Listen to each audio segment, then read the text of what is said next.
Le damos muchas gracias, Ángel, porque nos ha dado un punto de vista diferente a lo que es la relación humana y lo importante que es el compromiso de la gerencia con el resto de los trabajadores, esa relación humana, esa relación ética, pues para mejorar en la prevención de riesgos laborales, en la promoción, en la formación, en todos los aspectos que nos ha presentado.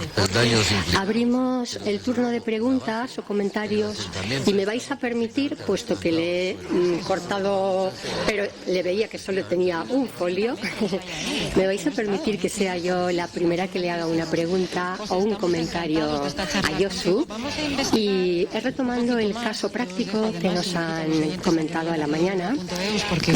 Esas decisiones con nuestro conflicto ético, doy el apto, no doy el apto por las connotaciones que puede haber, le doy con limitaciones o no. Muchas veces esa no aptitud o esas limitaciones generan una denuncia, una demanda por parte de la persona trabajadora, y en ese papel, cuando llaman a una persona a declarar, ¿qué diferencia que nos han planteado en la mesa entre la persona perito o la persona que no puede ser perito? De una manera institucional y así potente. ¿Testigo como testigo? La imagen de una de las imágenes del bosque, precisamente por eso que decía antes, Tres preguntas en una, ¿no? esa imagen de Ya he aprovechado porque te he cortado la palabra está y bien, era la está parte práctica. contemporáneo, ¿no? Está bien, a ver, empezando con el tema de la actitud, que según le estaba diciendo, me levantaba así la cabeza y me estabais mirando como las vacas al tren.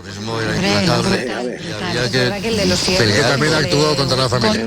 Efectivamente. Como un ejemplo. La casa, además Voy al ambulatorio donde mi médico de atención primaria, bueno, con 38 de fiebre y con una sintomatología clara de que eso ¿qué pasa con es este gripe. hongo? Porque hay más bosques que se están muriendo y queremos profundizar un El poquito. médico de atención primaria, lógicamente, me va a diagnosticar de gripe y me va a mandar a la cama. A la baja, vamos. Oyentes de Corea y Bilbao que nos escriben y nos dicen que ¿Qué diferencia hay con el médico de trabajo cuando tengo que valorar un puesto de trabajo? exactamente a este le van a llevar. Estoy protegiendo la salud del trabajador, que es el objetivo fundamental, proteger la salud del trabajador. Del andar. El que las consecuencias de mi trabajo afecten a aspectos también éticos y también importantes y también recogidos por la ley, como puede ser pues lo que me comentaba antes, ¿no? La discriminación o la pérdida de valores psicosociales por parte del trabajador, la merma económica, el posicionamiento social que pueda tener el trabajador, y en todo eso lo tengo que poner en relación a la protección de la salud, que es el fundamento de la prevención de riesgos. Por lo tanto, yo como profesional, como médico, y dentro de los conflictos éticos que puedo tener, efectivamente, y así los he dicho, ¿no? Dentro de los conflictos éticos que puedo tener, mi ética profesional me obliga a proteger esa salud, como también me obliga a no discriminar, como también me obliga a otra serie de cosas. Y tengo en confrontación pues 2 o 3 o media docena de principios éticos. ¿Por cuál me decante? Y al Monterrey lo que le ha llegado es una serie. ¿Por cuál me decanto? Yo creo que me tengo que decantar por el principio de la salud, proteger la salud del individuo. Y os he puesto el ejemplo, vale, bien, le doy un apto y sigue subiendo al andamio y se cae. Y le provoco, con mi decisión, le he provocado un accidente, le he provocado un riesgo, un daño, un perjuicio, incluso la muerte. Por eso la valoración de eso, de qué principio ético pongo antes o después del otro, eso corresponde a cada profesional. Y por eso os he dicho que siempre que tengamos esa duda, coger el código, coger la ley y lo que diga la ley. Y la ley ya en el preámbulo, la ley de prevención de riesgos laborales, habla ya de que vuestra principal misión es la protección del trabajador, no la del puesto de trabajo, ni que la empresa vaya bien, ni que vaya mal, es la protección del trabajador. Luego tenéis una serie de obligaciones también diferentes, pero la protección del trabajador es fundamental. Y luego, digamos, eso puede acarrear la pérdida del puesto de trabajo. Hombre, si esa incapacidad proviene de la propia del propio trabajo, pues eso ha tenido que estar valorado, ha tenido que estar previsto y ha tenido que estar protocolizado. La solución es otra. Pero si ha sido un accidente casual, un accidente fuera del trabajo, pues lógicamente va a provocar una pérdida o una merma en el puesto de trabajo, pero por el propio accidente, sin que haya una responsabilidad de la empresa o sin que haya una responsabilidad de nadie. Pues ha sido una desgracia y punto. Pero en cuanto a la valoración que tenéis que hacer los profesionales, yo me quedaría en este caso con el comportamiento ético de vigilar y proteger la salud del trabajador, de la trabajadora. Luego esa valoración, ese informe valorativo, pues va al juzgado, ¿no? Porque lógicamente el trabajador dice, no, si yo estoy muy bien, ya, pues al juzgado. Y entonces en el juzgado, independientemente de las consecuencias del fallo o el camino que adopte el fallo, el tribunal si avala o no la situación, el problema que se os plantea es que habéis asistido a una persona, habéis realizado el informe y vais al juzgado ¿de qué? ¿En condición de qué? ¿De testigo? ¿De perito? En el Código Médico hay nosotros lo hemos hecho valer valer en exposición, porque luego el tribunal pues no lo recoge así. El médico que asiste, por Código Deontológico Médico, el médico que asiste no puede peritar, no puede peritar una situación. Yo he asistido a esa situación y no puedo peritar. No puedo peritar no significa no puedo valorar, claro que la valoro. No puedo intervenir de perito en el juzgado. Eso es lo que venía o lo que viene a recoger el código ético. Vosotros, en principio, dentro de la labor que estáis realizando, hacéis una labor asistencial, pero también hacéis una labor valorativa y que va recogida en un informe de actitud, y ese informe es un informe pericial porque estáis plasmando en ese informe todo vuestro conocimiento en relación a un caso práctico que vosotros lo habéis asistido. En este caso yo entiendo que el Código de Deontología Médica os permitiría actuar en este caso como peritos, porque cuando vais al tribunal, lógicamente yo entiendo que tendréis que ir en la condición de pericial, en la condición de médico perito, de parte, o bueno, en este caso con mucho conocimiento. Generalmente las pruebas, cuando se practican o cuando se solicitan en el juzgado, pues tienen que ir de forma previa y son pruebas muy tasadas. Entonces la propia legislación ha creado la figura de testigo perito. De la obra de Ibarrola. La diferencia entre testigo perito y perito, pues en la práctica no hay esa diferencia, más que a la hora de proponer. Entonces el abogado que proponga esa prueba, pues digo, oiga, que venga el perito fulanito de tal, o que venga el testigo perito menganito de tal. También es cierto que muchas veces los abogados pues cometemos esa torpeza y entonces designamos testigos cuando en realidad queríamos decir testigo perito.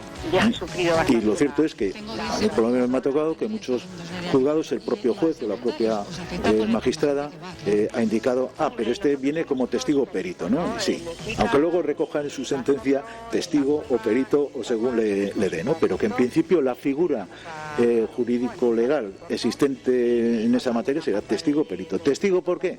Porque has asistido. ¿Y perito por qué? Porque has informado. La doble posición. Gran testimonio. Pues nada. Sí, llegamos a la una. Claro. Muchas gracias.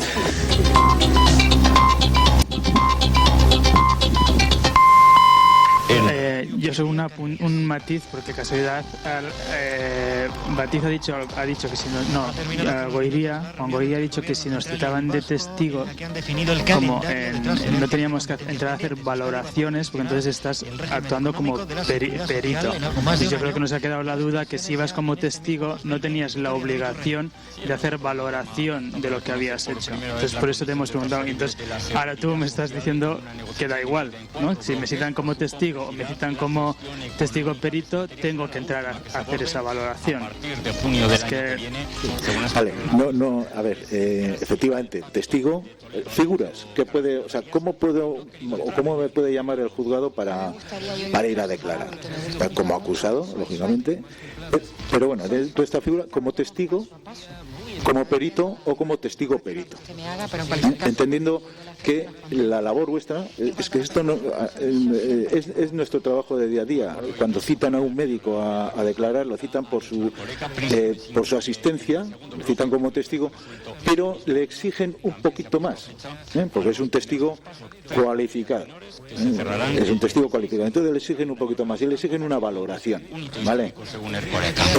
La figura no sería la de testigo, sería la de testigo perito, que existe también esa figura, solamente que por acortar o porque pues bueno, pues es una práctica incorrecta, que estamos valorando muchas veces a una figura como testigo cuando en realidad es testigo perito, pero me refería a que da lo mismo, porque vuestra figura se va a corregir, se corrige de facto por la valoración que solicita, bueno, con una matización, por lo menos vosotros, porque hacéis un informe y generalmente cuando acudís al juzgado es para defender vuestro informe, pero en la asistencia primaria o en la asistencia hospitalaria o en la asistencia médica, cuando le llaman al pediatra, oiga, usted venga de testigo, entonces vale, el pediatra va de testigo por lo que ha hecho, por la asistencia que ha prestado al niño, y va también porque de alguna forma lo ha valorado, le ha diagnosticado, le ha mandado un tratamiento, etcétera, etcétera. Y eso es una valoración médica, que está escrita además en la historia clínica. Y entonces le llaman como testigo. Y a nosotros cuando nos preguntan, oye, que me han llamado de testigo, pues tú de testigo cuenta. Y si te piden valoración, le indicas al juez, ya, pero esto es valoración. Y entonces esa valoración, el juez automáticamente va a cambiar tu figura y va a decir, bueno, no, usted viene como testigo perito. Y está. ¿Por qué? Porque esa cualificación que tiene el testigo, pues es importante y de alguna forma los jueces conocen perfectamente por qué se le llama en este caso a vosotros, por qué se le llama al juzgado, para poner en entredicho un informe, una valoración. Me refería que da lo mismo en ese sentido, porque en la práctica se te va a cambiar la figura y vas a ser testigo perito sí o sí. Las mejoras incluyen, como dices, un refuerzo de las prácticas que harán los nuevos profesores y que ahora rondan los 3 meses de media solo. Yo quería hacer una pregunta en este caso a Ángel. ¿Cómo consigue un gerente de una empresa pequeñita, una micropyme, cuando, bueno, pues es verdad que generalmente lo más complicado, hablando de ética y de apoyarnos y de cuidar a los trabajadores, precisamente suele ser pues los trabajadores con recursos humanos, trabajadores con la gerencia? ¿Cómo consigue un gerente de una empresa tan pequeñita el implicar, primero en creerse el mundo de la prevención, que bueno, pues cuesta, yo lo dejo así, y luego implicar a todos tus trabajadores en este CELA también ha anunciado que la nueva ley de educación será el primer proyecto de ley que el Ejecutivo lleve al Congreso. Bueno, pues una de las digamos de las ventajas de ser una micropyme y no estar tan centrado en las grandes empresas, en objetivos muy concretos y demás, es que te permite crear unos entornos de trabajo saludables, lo que piensas como empresa que es saludable, sin pensar en objetivos concretos, de decir voy a buscar esto. Y os voy a poner un ejemplo curioso que nosotros hemos vivido, ¿no? Nosotros teníamos, y además tiene que ver con todo esto que comentamos hoy de la ética y del derecho a la intimidad y demás, ¿no? Nosotros teníamos un trabajador que fumaba, desesperamos, ¿no? Y claro, poner carteles en la empresa del tabaco mata, etcétera, etcétera, parecía ya personalizado, parecía ya señalar precisamente a, oye, deja de fumar y demás, ¿no? Pero sí que creamos o hemos querido crear un entorno saludable. Curiosamente esta persona tiene una casa en el pueblo y se le ocurrió que utilizando lo de los 100 euros de la empresa, pues le podía venir bien comprarse una bicicleta para él hacer por allí sus recaditos, ¿no? En el pueblo. Y bueno, pues ¿qué ocurrió? Ocurrió que empezó a gustarle la bicicleta empezó a ser incompatible con lo de fumar y finalmente ganó la bicicleta. Ahora actualmente tiene en su baja del coche un portabicicletas, tiene más de una bicicleta y se va a eventos de otros pueblos, ¿no? Cuando nosotros pusimos lo de fomentar el deporte, habíamos puesto como objetivo que esta persona dejara de fumar, pues no, pero ha sido un objetivo inesperado. O sea, hay que dejar margen a que objetivos inesperados y participaciones inesperadas se den porque tú has creado las condiciones adecuadas, ¿no? Otro caso concreto fue cuando yo quise poner en marcha esto de nuestros principios, ¿no? Y aún no estando obligados, pues pensé que iba a ser interesante tener un delegado de personal, una delegada, ¿no? que me ayudara, que nos ayudara como empresa a poner el tema en marcha, ¿no?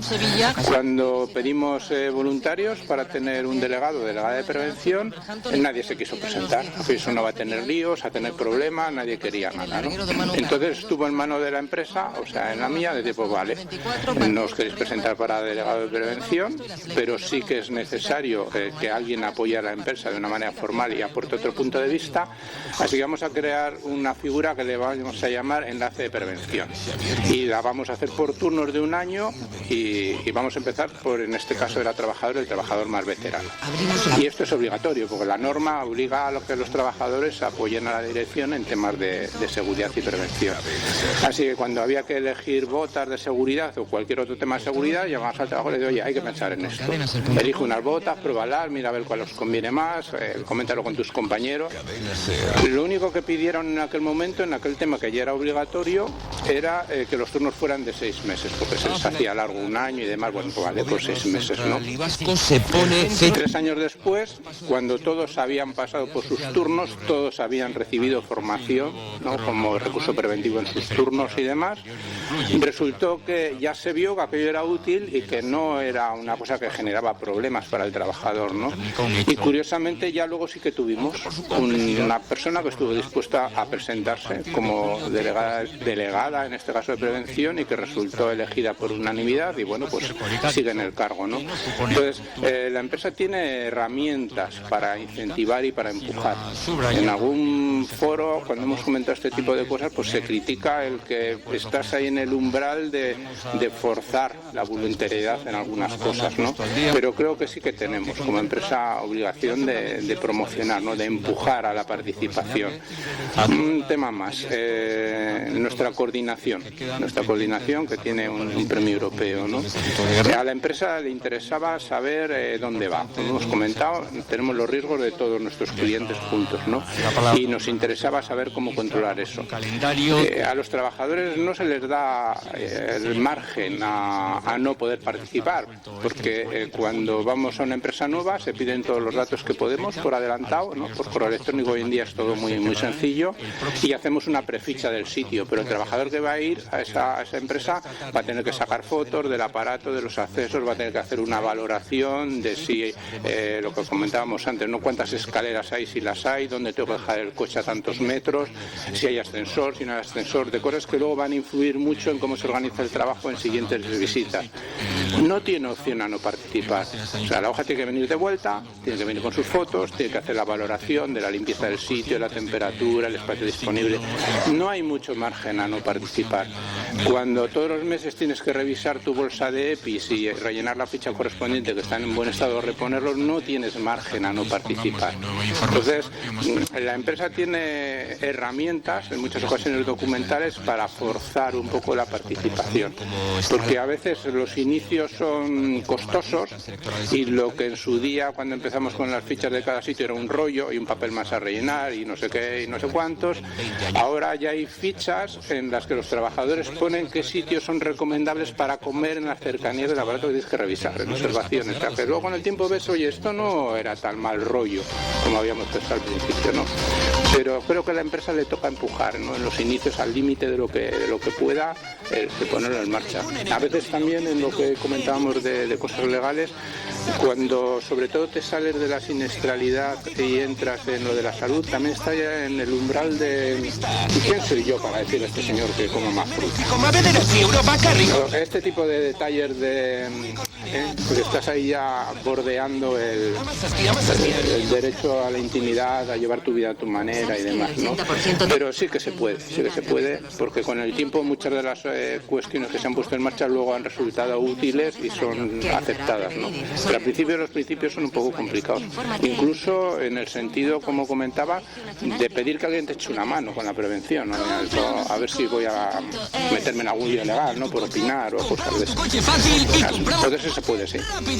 Tasa tu coche gratis online. Pide una cita. Sí, mira, me ha entrado una duda de si, con respecto a si el reconocimiento médico previo a la contratación puede no ser legal. Compramostucoche.es. No, legal sí. Legal sí es. Lo que pasa que tiene que estar muy determinado y muy acercado, digamos, a la protección de la salud que pueda generar, o al mantenimiento de la salud que le pueda generar, o a la distorsión, perdón, de la salud que le pueda generar a ese futuro trabajador o trabajadora en relación al puesto de trabajo que va a realizar.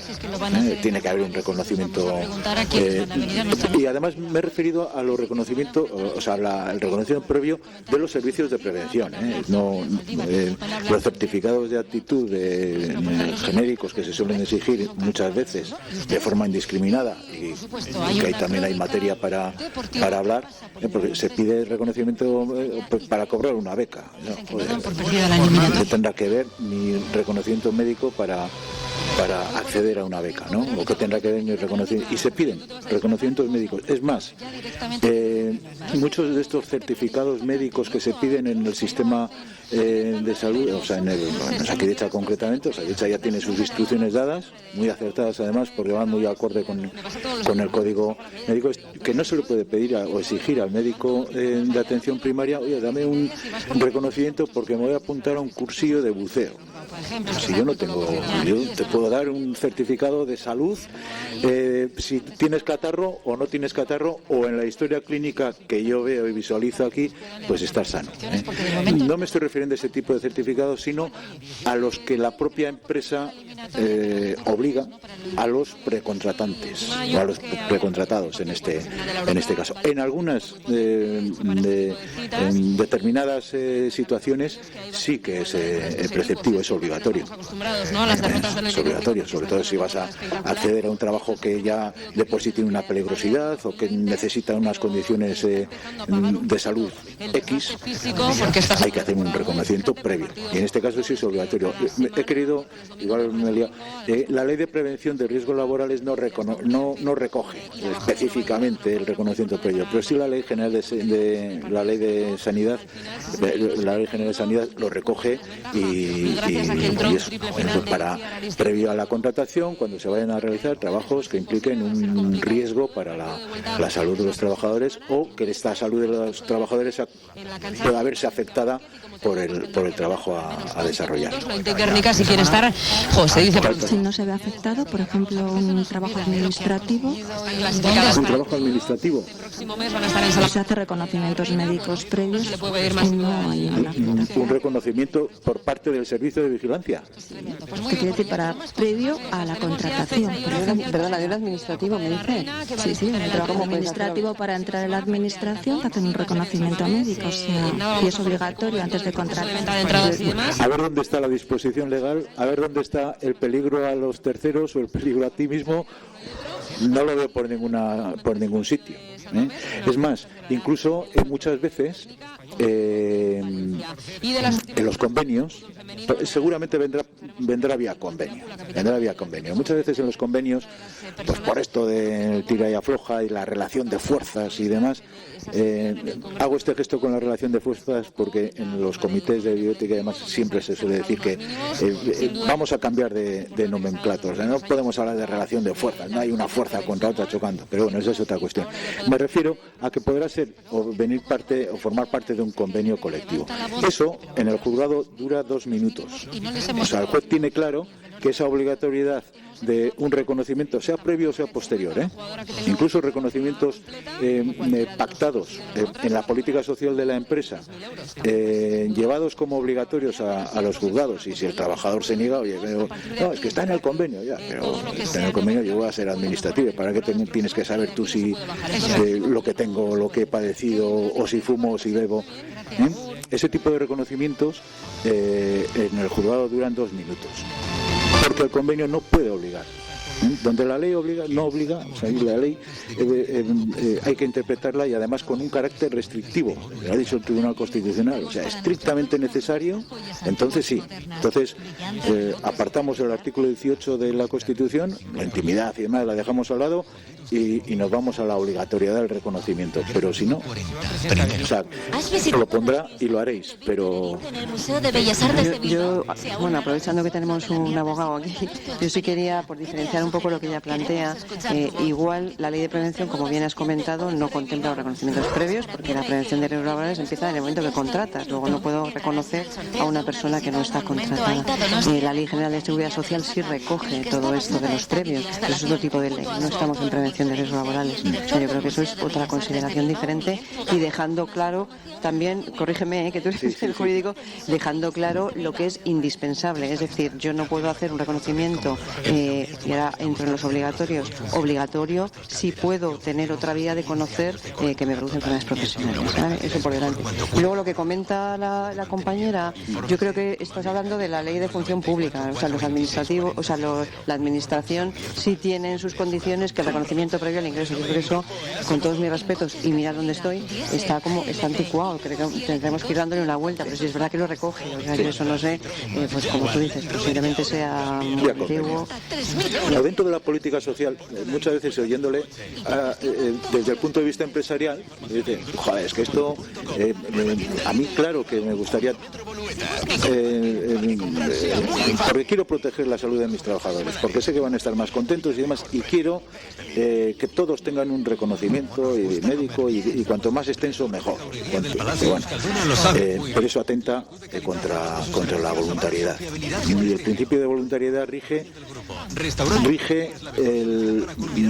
toda relación médico-paciente, absolutamente toda, y digo toda porque cuando hemos salido de aquí en la pausa café, no discutiendo, sino hablando con Jacinto Batiz a cuenta de la ley de eutanasia, o sea, fíjate, pues una ley de eutanasia, si no entra, ¿no?, a poner un énfasis total y absoluto en la voluntad digo, la eutanasia, la que yo firmo en las instrucciones previas, no la activa. Fíjate si no entra eso dentro de la intimidad y de la libertad que uno tiene para someterse o no a una prueba médica, sea la que sea, a no ser que se pongan por eso las excepciones están muy tasadas, muy limitadas, y además deben ser interpretadas de forma restrictiva, no cabe entrar vía una excepción, entrar en una generalidad. Isiondo es la clínica especializada en columna número 1 a nivel. Por eso digo que eso será vía convenial, efectivamente, la función pública vía convenial, pero bueno, eso para ofrecerle la solución. El problema es y si me niego, pues bueno, si te niegas, pues puedes tener un lío. Pero un lío que se va a resolver a tu favor, segurísimo, además. ¿Quieres darle un aire nuevo a tu cocina? ¿Te gustaría diseñar cada rincón a medida? Hazlo con Cocinas Coat. Y olvídate de preocupaciones. Y además disfruta de nuestra cocina. ¿Algún comentario? ¿Alguna pregunta más? Podrás comprobar el funcionamiento. Bueno, quizás 4 puntitos para concluir. Perdón, no te he visto. Pues por defender un poco el punto de vista de las empresas, ¿no? Considerar, con mi caso, que tienes una pequeña empresa, que tienes un trabajador que no quiere hacer los reconocimientos médicos, que, como es lógico, respeta su decisión. Por lo tanto, como empresa no tienes ni idea de las limitaciones cardiovasculares que tenía, si las tenía, y un buen día, mientras está cambiando las baterías, le pega un infarto, se muere, tenemos un accidente laboral en toda regla. Mi punto de vista es que se podría haber evitado como empresa. A la empresa probablemente le vas a generar un montón de problemas. Claro, en definitiva has tenido un muerto, ¿no? En cosas de trabajo es complicado. Esta es la justificación por la que a una empresa le gustaría saber que sus trabajadores están en condiciones y que no vas a pasar por una situación de este tipo sin haberlo comido ni bebido, sin haber podido hacer nada para solucionar nada. Entonces, cuando hablamos de estos temas, pues porque tengáis también pendiente en la cabeza cuál es el punto de la empresa, no el punto de vista. Digo, es que me has puesto una posible bomba de relojería aquí en la que resulta que no tengo derecho a saber nada, y yo con toda mi buena intención le encargo un trabajo normal y luego me voy a encontrar un marrón descomunal. No te digo ya si aparte del tema pues te pueden acabar con un recargo de prestaciones o con cualquier otro tipo de cosas en las que no has tenido ningún margen de maniobra. Pues sin más. Yo te quería hacer una puntualización sobre este tema. Igual como aclaración también para todos los que trabajamos en esto. Una cosa es hacer el examen de salud y otra cosa es no hacer vigilancia, ¿vale? O sea, tú, persona, te puedes, sin es algo que esté en la excepcionalidad de la obligatoriedad, pues decir, oye, yo no quiero hacerme el reconocimiento. Pero una cosa es eso y otra cosa es vigilancia. Vigilancia de salud no solo es hacer el reconocimiento. Voy a eso, un poco a la parte empresa, ¿no? Tu servicio de prevención y vigilancia de salud ha de conocer que Lourdes trabaja aquí, que hace estas tareas y que está sometida a estos riesgos. Y me puede informar sin que yo tenga que hacer el reconocimiento. Eso es vigilancia. Es decir, que una cosa es que yo pueda acceder, que tenga mi fichita, mis tareas, me expliquen mis riesgos y me expliquen qué pruebas me haré si yo aceptara o no, y otra cosa es que no haga nada. Es decir, tú te pones en el escenario de cómo no hacer reconocimiento, nadie me hace nada. Vigilancia de salud es todo lo demás también. Te lo digo también un poco porque al servicio de prevención también necesitamos pedirle esos datos como empresa, te lo digo, ¿eh? Mi derecho a no querer reconocerme es uno. Otra cosa es que no, o sea, sin hacerme el reconocimiento hay muchas más cosas que se me pueden preguntar. Lo digo por Sí, es la parte esta, como empresa lo entiendo, ¿no? Y desde luego no es solo el reconocimiento médico, pero el reconocimiento médico tiene unas especificidades que no vas a conseguir vigilando el entorno. Si una persona tiene un problema cardiovascular y no te lo ha dicho y además ni siquiera quieres saber que lo tiene, pues tú tienes una bomba de relojería, por mucho que cuides el entorno, que te va a explotar cualquier día, ¿no? Entonces, a mí personalmente como empresa me genera inquietud. Me preocupa mucho cuando, por ejemplo, en las empresas de limpieza te enteras de que hay renuncias enormes y dices, uff, aquí hay algo que no, mejor sería que supiéramos a qué nos atenemos, ¿no? Yo sí quisiera hacer una no matización, seguir con lo que ha dicho Lourdes. Bueno, dentro de la prevención de riesgos, la vigilancia es una faceta ejercida previo a la faceta de vigilancia está la de evaluación. Tengo que evaluar. ¿Por qué? Porque la vigilancia es vigilancia de la salud con respecto a un puesto de trabajo. Si yo valoro ese puesto de trabajo, el que sea en tu empresa, y dentro de esa valoración valoro los riesgos, que seguramente me dejaré alguno, porque es imposible. O sea, la gestión de riesgos, pues conocemos los riesgos que sabemos o que prevemos, pero cuando ocurren también vale anotarlo, ¿no? Entonces, en esa evaluación de riesgos, si no está contemplada la posibilidad, el ejemplo que has puesto de un infarto, en la vigilancia que se haga sobre la salud del trabajador con respecto a ese trabajo, pues no se tienen por qué pedir datos es como si a mí me piden en Zara el carnet de identidad cuando voy a comprar un abrigo. Pues no, mi carnet de identidad, ¿para qué? Identifíqueme usted de otra forma, pero mi carnet de identidad, que ya la identificación, protección de datos, etcétera, pues aquí lo mismo. Tú tienes un puesto de trabajo que lo tienes que evaluar, tienes que obtener el mayor número posible de riesgos, incluidos los psicosociales, que eso también parece ser que es un cajón desastre que se ha abierto afortunadamente, y que ahí entran pues desde el estrés hasta un posible infarto por acumulación de tareas. La acumulación de tareas forma parte del trabajo, forma parte de ese puesto de trabajo y hay que valorarlo, tiene que estar evaluada. Oiga, en caso de acumulación de tareas, ¿qué hacen? ¿O para qué? Porque genera un riesgo, un infarto. Y que ahí este hombre... Y que previa a la vigilancia, una evaluación del riesgo. Y cuando hagas una evaluación del riesgo, probablemente podrás crear esa obligatoriedad para proteger la salud del trabajador o la de las terceras personas afectadas. O sea, que a mí me parece un símbolo de la resistencia. Pues sí, de la resistencia Sí, del arte y de la Bueno, comentaba que antes de hacer la clausura, mi compañera Lourdes Ciscar, hacemos como 3 apuntes con los que yo me he quedado y a ver si compartís. Por un lado, la deontología, en nuestro caso, deontología médica, la importancia en esa relación humana es lo que debo hacer. La ética, lo que hago y que me puede generar conflictos que en ocasiones van a tener unas connotaciones legales. Y por otro lado, la importancia en la relación humana a nivel de la empresa, ese compromiso de la gerencia, esa empatía con las personas que están trabajando para llevar a cabo las actuaciones que van a mejorar la prevención de riesgos laborales. Y os agradecemos a todos, pero Lourdes Ciscar, agradecemos a los ponentes, agradecemos también a los que han estado esta mañana, a todos, sí, a los que nos han acompañado esta mañana, y por supuesto también os agradecemos a vosotros que os esperamos en próximos talleres. Pero sin embargo, nos